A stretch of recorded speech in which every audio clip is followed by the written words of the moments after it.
So I'm Adrien Mahieux. I'm working mostly on many edge usage, but mostly on the performance, good usage of hardware, software, and everything like that. So, is it working that? Nope. Nope. Sorry, yes. There's a bit of lag here. So I have, I'm obviously from the production environment. So you would say that I was sysadmin and handling production workloads and making everything that everything works fine. And by step by step, I had more insights on how the companies were working and how we can use the hardware efficiently. So that's why I was often talking about from algorithm to hardware to Silesium, because you have to understand the use case of the business. So the developers will do the thing correctly, then the hardware will process it efficiently. So I have a lot of bias on the production. So it's at the end of the day, we are all handling hardware, but the business case must be dealt efficiently. That's the main point. I had the chance to do a lot of companies from short time, like commando missions to fix system bug or something very specific, to a long run on many, at least two big companies with high workload and stuff like that. So, thank you. So there is a lot of type of between the HFT, VM, HPC. I'm not biased on a particular workload. Everything is according to the use case you will want. So currently I'm working as CTO on Moji. It's a small company, but it's full of geeks. So it's very challenging and useful to work there. We have a bit of internet connectivity. It's not much, 1 terabits per second, but at least it's nice. When we heard that the clients wanted to put server in containers, we didn't understood it was the logical servers inside system containers. We just took the servers and put them into real containers. At least it's working efficiently to do the PO, a good PO with only free calling. But at least it's a lot of homemade elements, and we have to understand every part that we are integrating inside. So just for the agenda, we'll talk about who are you asking what is performance to, because we'll see it's not only technical point, but we are mostly technical people, so we understand it like this. What do you expect to have according to the people you are talking to? How do you measure the performance that you want to evaluate? And a few examples, examples from technical monitoring and communication between actors. That's something that you will need to apply whether you are a vendor or owner of hardware. So first, what is performance? Let's start with the standard definition. So I guess we are almost all from technical side. I guess we don't have business related or maybe some business people. No, okay, we are mostly technical. No, that's a good point. So most of you will understand performance as technical efficiency. But the generic definition is how well a people machine does a piece of work or activity. So that means that depending on the activity of the person, the KPI, so the definition of performance will change. That's something we need to take into account and keep in mind for that. So if you have only one contact when you are asking between vendors and owners, you will have to understand what the other parts are inside this activity. If you have only one point of contact, your understanding of the whole company will be through his bias. So it's something that we need to understand and ask, what is the activity of your interlocutor? So when you say I'm in IT, it's kind of like telling, okay, I'm doing in BTP. Whether you are a plumber, electrician, ouvrier or whatever, it's like I'm just one person inside a very big group. So this is the kind of map that I made for when talking to students, so they can understand, okay, this student is doing security, okay, so we are just these small parts inside the whole picture. When you are doing containers, okay, you are just doing this set of parts inside it. There is a lot of business and jobs that are just on the side. But if you don't have the communication or anything like that to say, okay, what are you doing? What is your main job? How does it integrate in the whole? You will just have this very focused that is just your day-to-day job, and you won't have the big picture. It's nice, but it's a bit too detailed for now. So I just simplified it with these categories.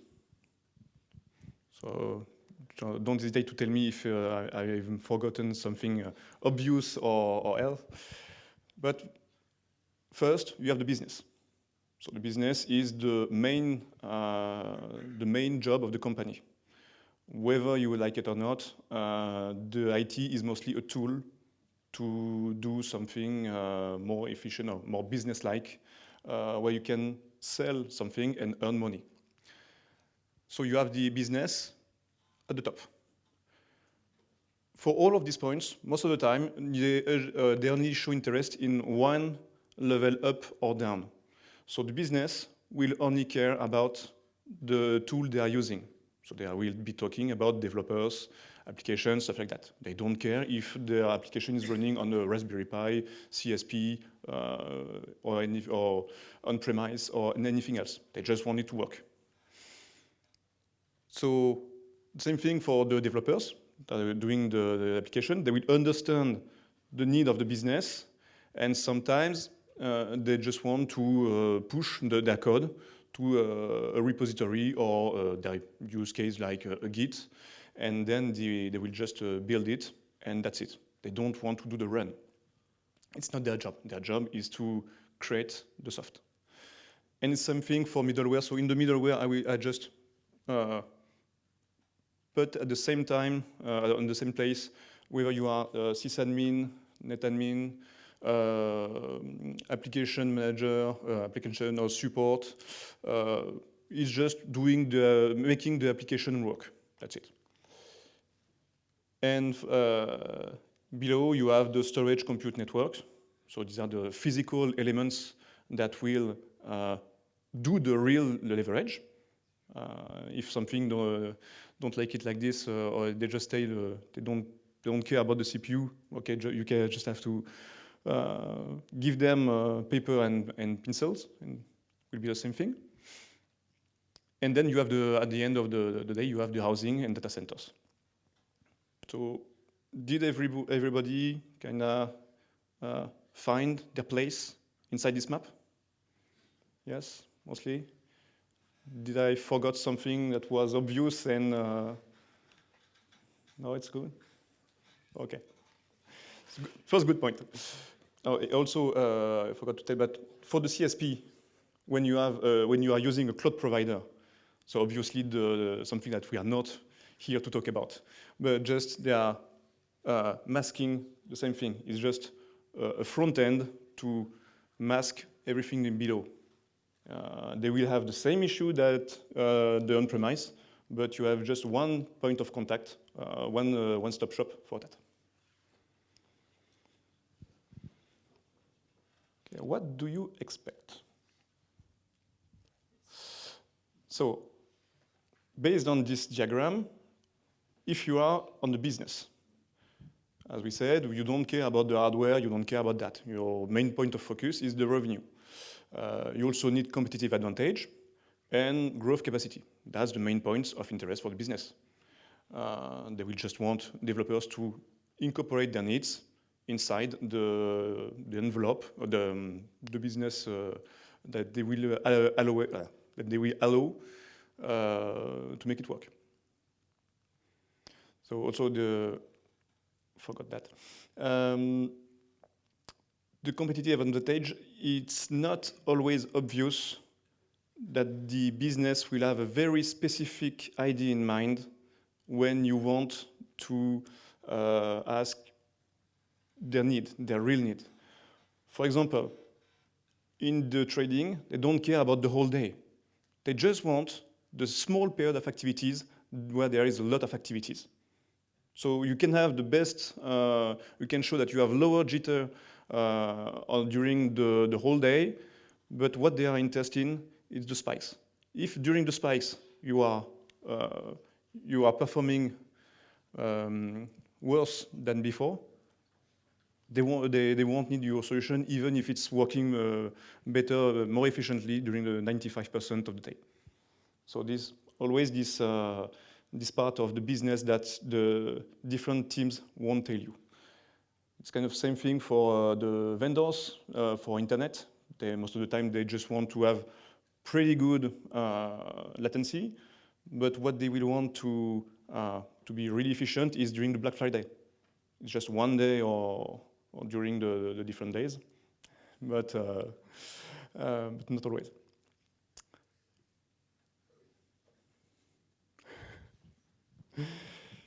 So for the developers, it's another thing also. They want to have the time to market, so they want to be able to ship quickly the modification they are providing.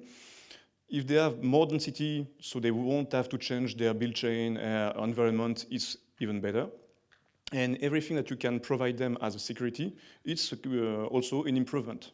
So for example, if you have the secure enclaves, so it's leveraging on technical features that allow to create new business, new exchange that were impossible before, because you had confidentiality of the data and stuff like that.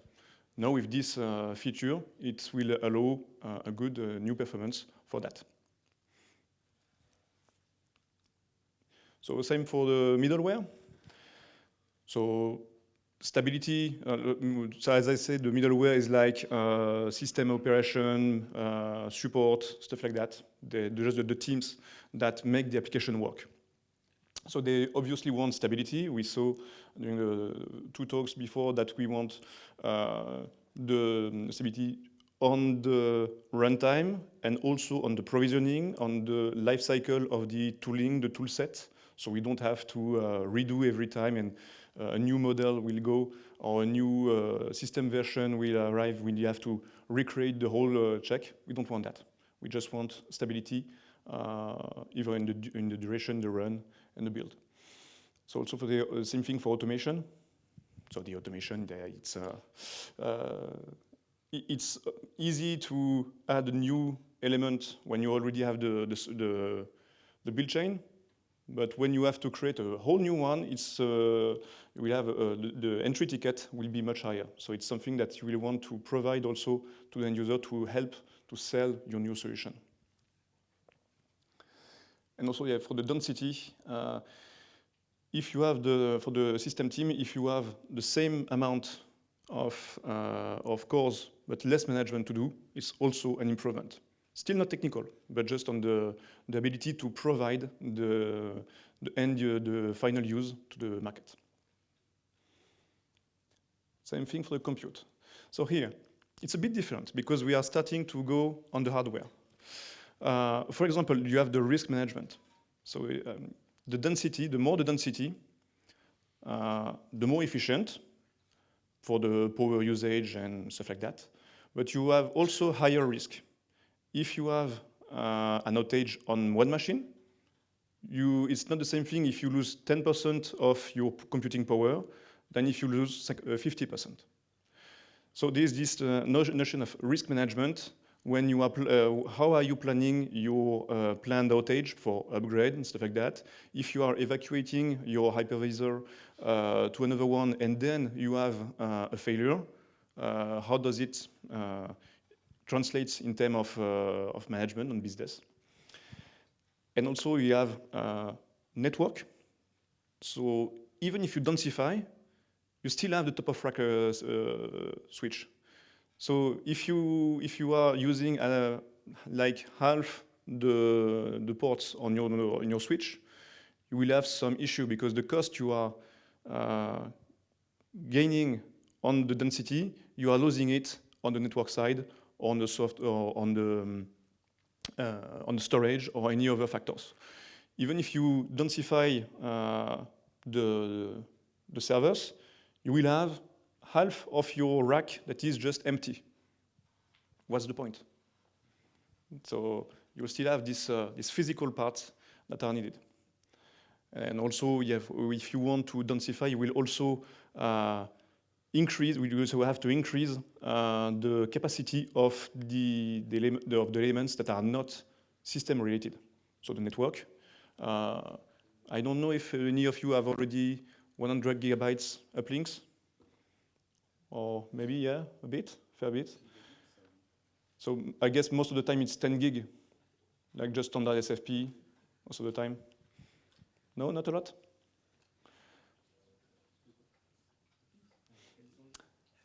Most of the time just one... it would get considerably higher. A lot higher for the...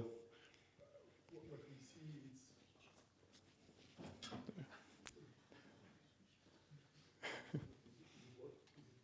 Not also. It's activating. 1, 2. Test. What we see usually is that we have a different topology. We have 10, 25 meshed. It depends on the flavor. 100 gigabytes, 400 and 800, and possibly all in the same rack. Oh yeah. Depending on the type of workload. Okay. If it's bread and butter workloads, 10, 25 is okay. But if you have a complex workload, you will have to mix and match between those different type of topology. Yeah, of course. And also the 1025 is because it's the same form factor, the SFP. And the same price. And it's the price, so yeah, it's always the price that is driving the usage. Always. For the same thing that we are not seeing InfiniBand a lot, it's mostly Ethernet. No comment. I have friends in the room.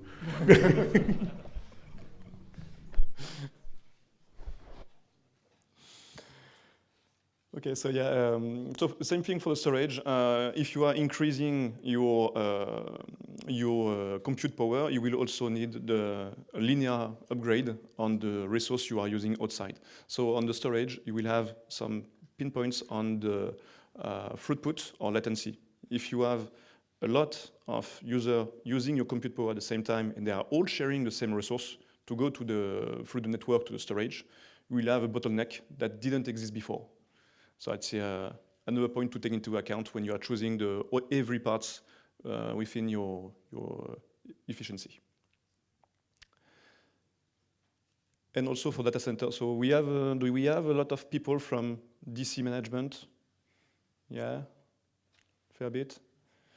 So most of the time we are referencing it to power usage efficiency.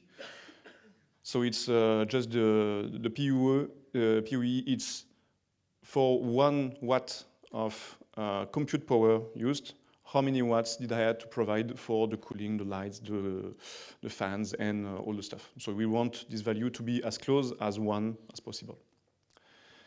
On their side, they don't have a lot of software view. On the hardware, it's mostly another topic. It's mostly physical view. So they will want standard elements, standard racks for the same people that will mostly be reluctant to using open hardware because the racks are larger and the compute for the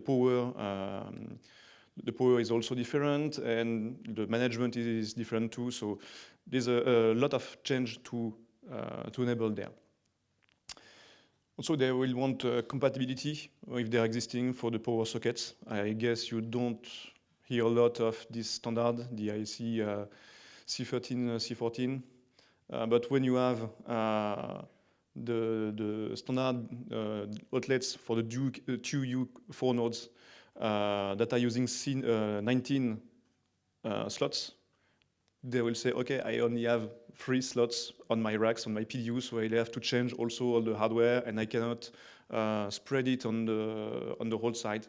So there's another kind of importance on this point for them.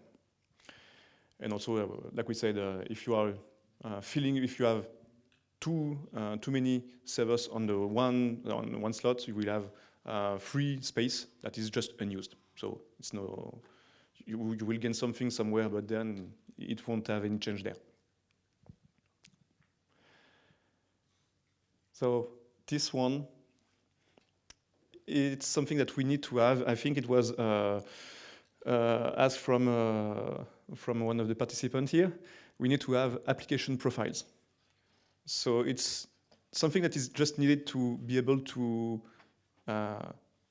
really understand the workload for the application of the business. And then we can do benchmarks on the servers and see if we have technically an advantage or not. Is your application CPU or memory or I/O bound? If it's CPU bound, okay, great. You will want more density. If it's I/O bound, you can throw as many cores that you want, it will not go faster. Same thing for the workload. Is it HPC, where you will want to have throughput emphasis? Or is it more like HFT, low latency, where you will want low latency and low jitter? Is it okay for them to just lose the machine on the run, and they can just be able to wait for it to reload? Or is it a 24/7 application that will never want to be reloaded? Is it something like for the automotive industry, Formula One, you just want to have very high compute power for just like 50 seconds, and then the CPU can burn and they don't care? You will need to have this view also for, is it okay to lose something or not? And also the data lifetime, is it one shot, short-lived or long-lived? It will not be the same risk acceptance between these factors. Is it? Okay. So how do we measure? There's a lot of tools. For that,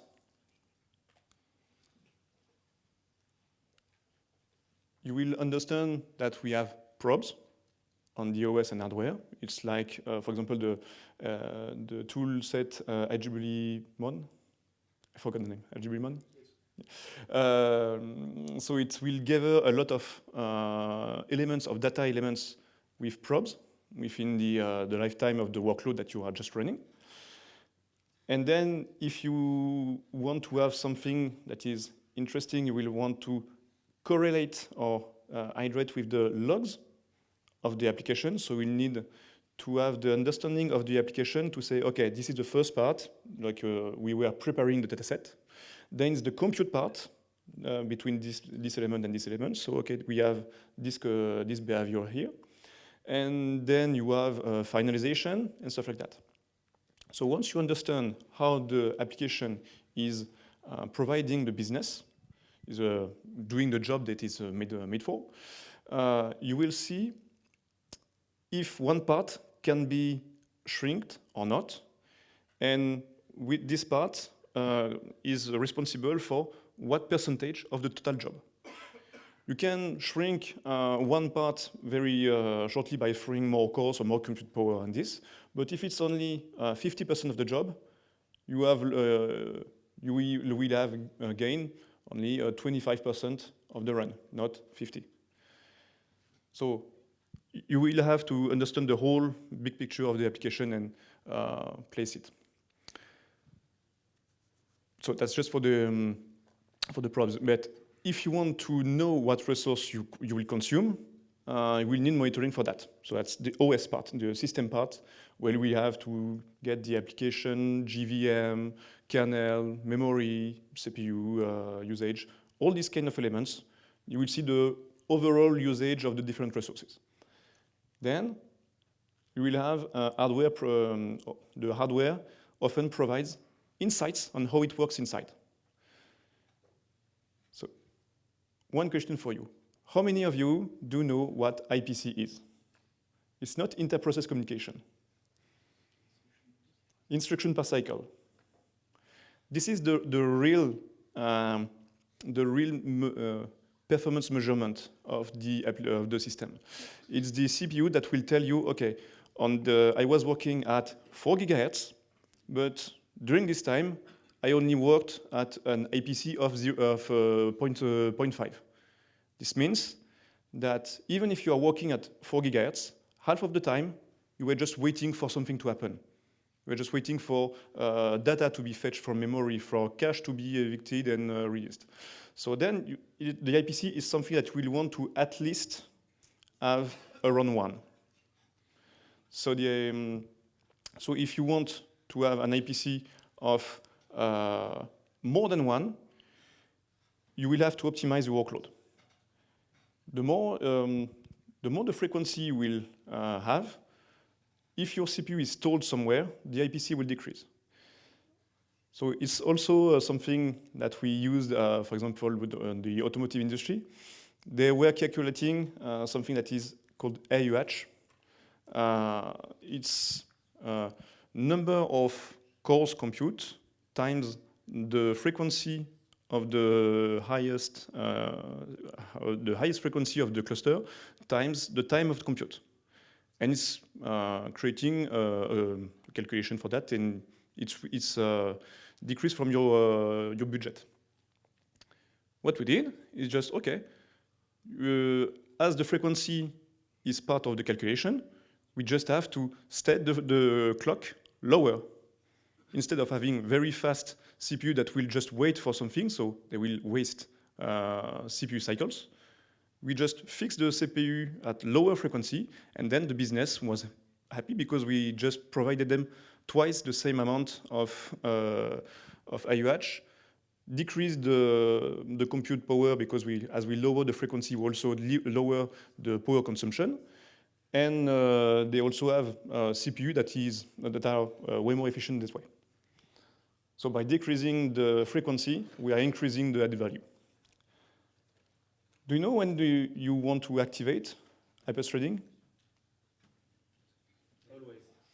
Always. Always? Why? It depends. In fact, the real answer is... Vas-y, Bonis.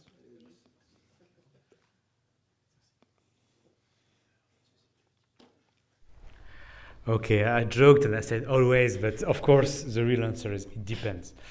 What we have found, at least in our workloads, is that we're able to get more performance with hyperthreading, but it's also because we have workload that can efficiently feed all those hyperthreads.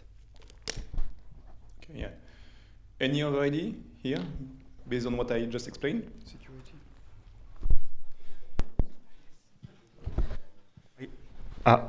I found a use case where it's pretty effective. It's when you need to split between userland code and kernel code. For example, you bind your soft IRQs to thread 1 of each core, and you bind the userland on thread 0, because in practice you notice that you will not use the same ports on the CPU. So you can, for example, use I don't know, floating point or whatever in userland, and leave some ports available for the other thread.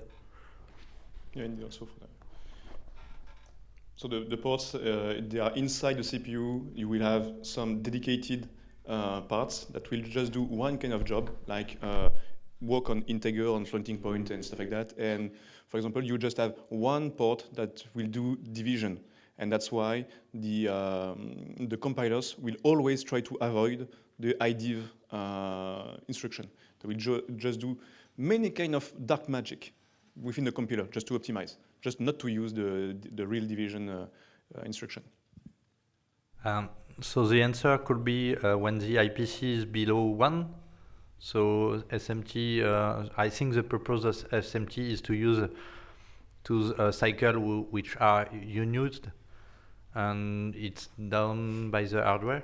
So Yeah, if exactly. you have an IPC below 1, it could be interesting. But if you are trending to 1, or you are already above because you have well optimized, I'm not sure SMT or HT is really interesting. Exactly, yes. It's just the general use case. If you are lower than 1, you will just want to split the system and just throw more process.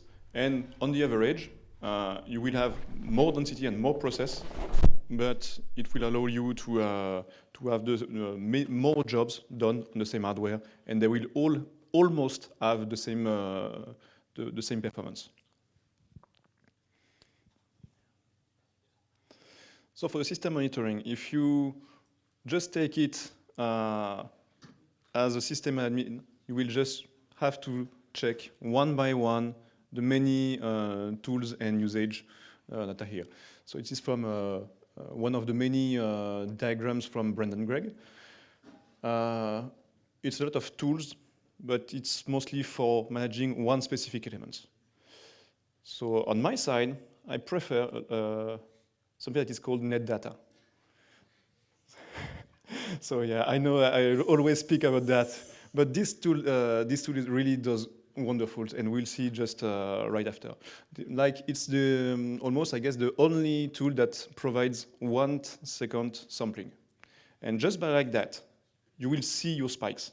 If you have something like 15 seconds sampling, your spike that is on the first 2 seconds, you will not see them because they will be averaged on the whole sampling time. So when you have this kind of monitoring, you can really see elements that else would just be hidden. And also it's low overhead, and it's really easy to incorporate other tools.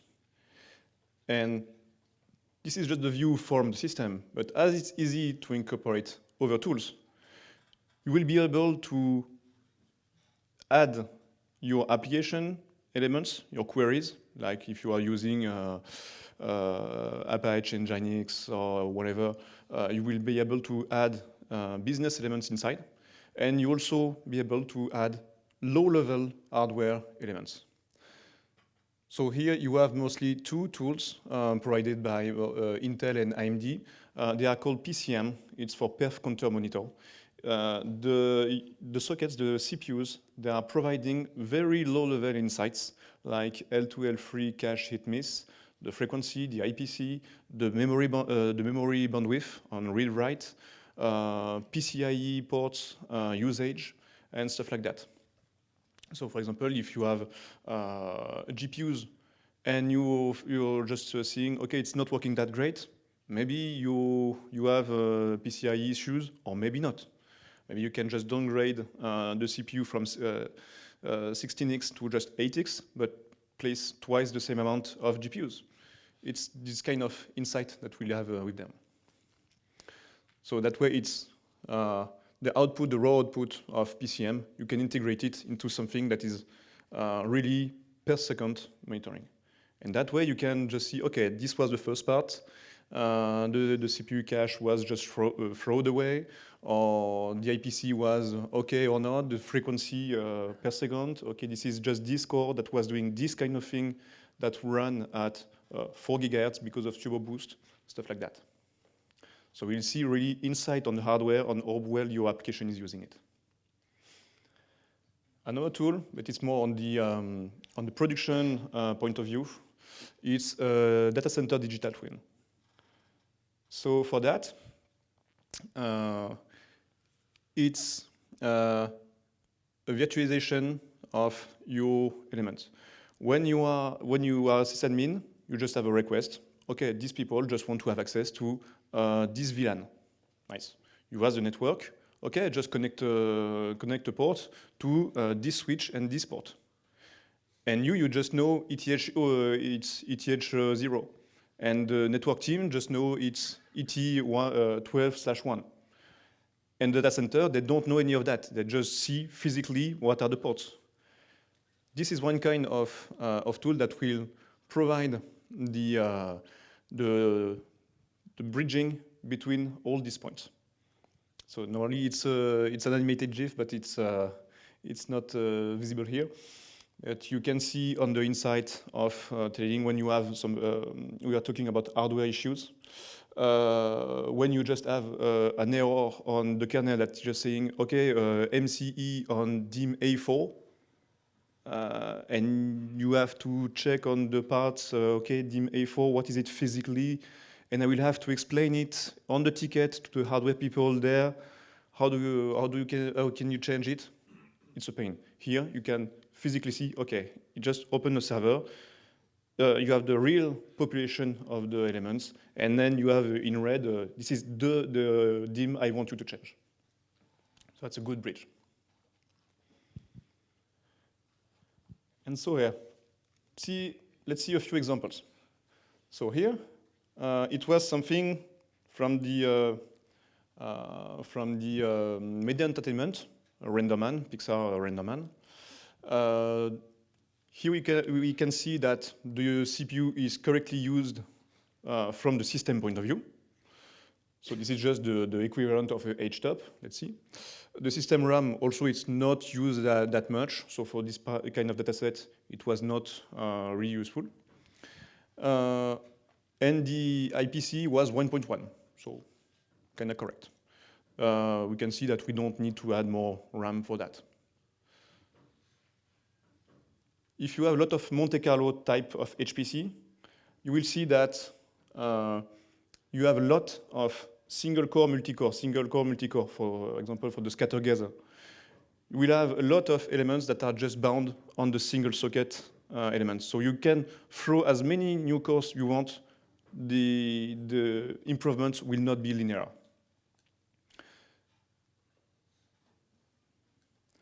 And if you also have, so it's an issue we will have whether you are in HFT, HPC, VM, stuff like that. If you don't press correctly on the elements, the kernel will try to move around the elements and they will mess up your cache. So for the VM, they won't see any change, but on the below, you will have a lot of moving back and forth, and the performance will not be linear, or you just run 2 times the same dataset and you will have 2 times different results. That's one of the many points that we forgot. So also for the CSP, yeah, you have another kind of issues like there is a lot of implementation that are different, but you also have issue with the noisy neighbor.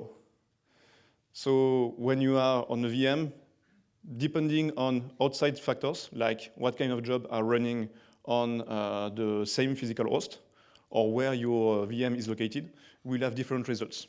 And it's something that you cannot see. So it's really hard to really understand why. And one major thing that we have to talk about is the communication between actors. So when you are in a company, there's a lot of moving parts of different teams. And you have sometimes one team to lose a bit for the whole group to win a lot. It can be just, let's say, for the storage team to provide new hardware. It will cost a lot more, but at the end of the day, it will provide new features for the database. It's different team, different business, but at the end of the day, the application will run faster, so the business will be delivered faster. If you are the owners, you need to find champions. So you need to ask within every team,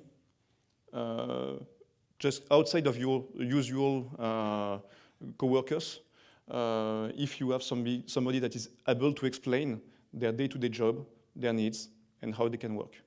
And at the same time, if you are on the vendor side, you will need to ask for other contacts.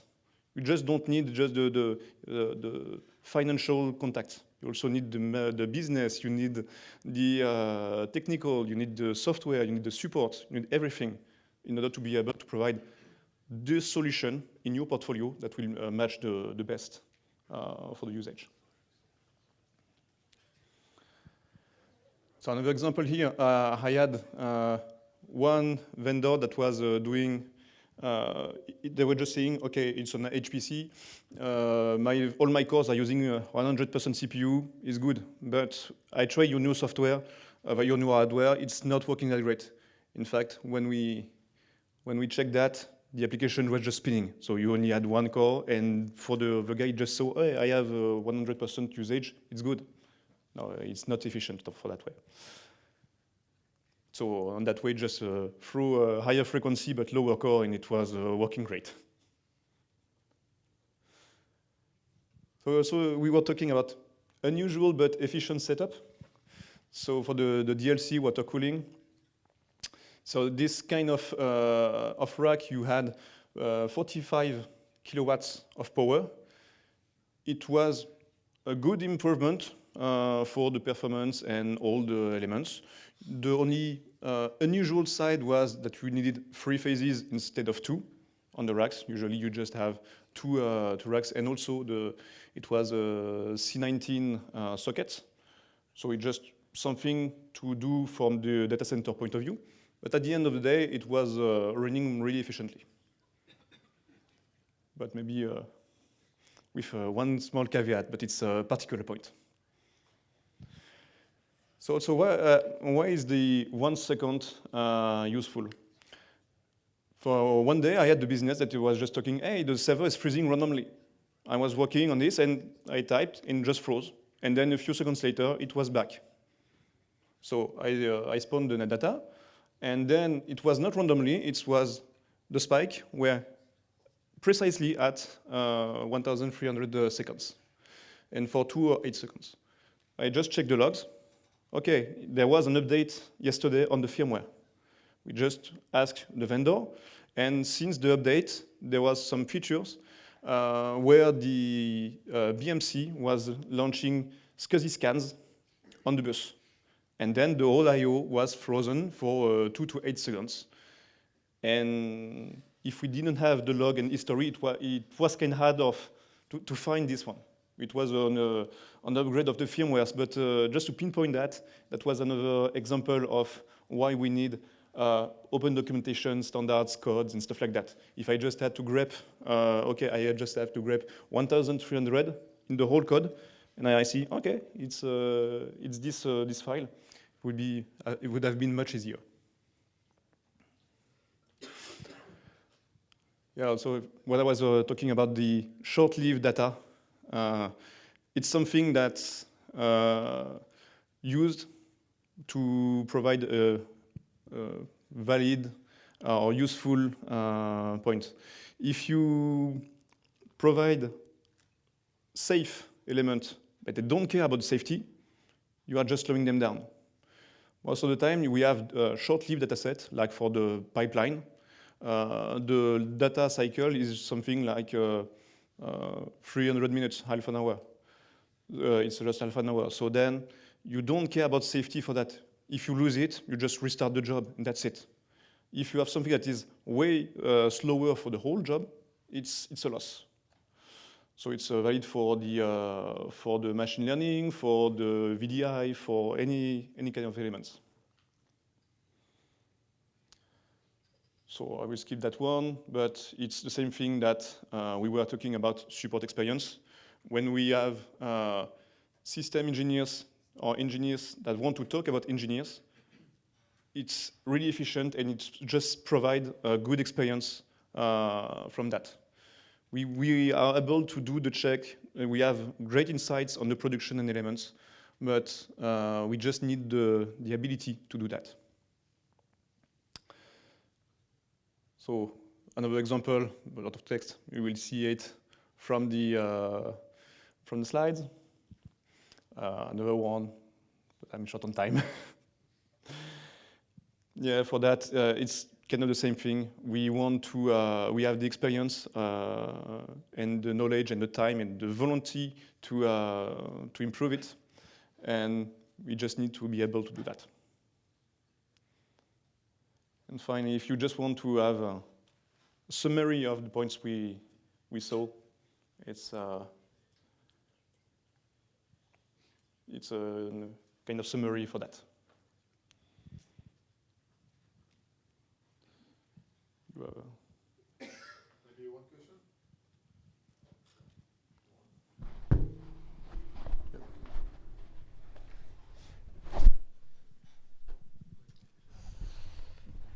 Hi.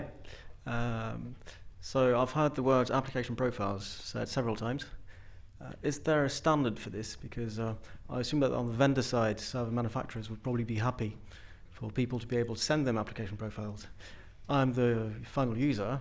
I'd quite happily generate the profile and send it to them. It would avoid,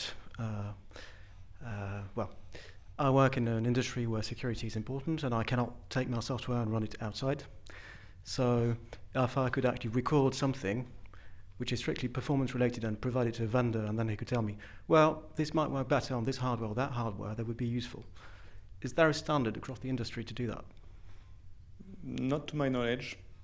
That's something that I ask for vendors since a long time, but we need to have this kind of CPU is better for this kind of workload and stuff like that. So we have to choose efficiently and not have to spawn the whole sheet and see, okay, this is this number, of course, and this frequency and stuff like that.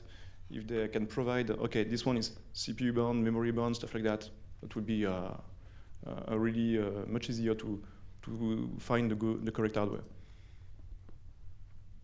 Thanks.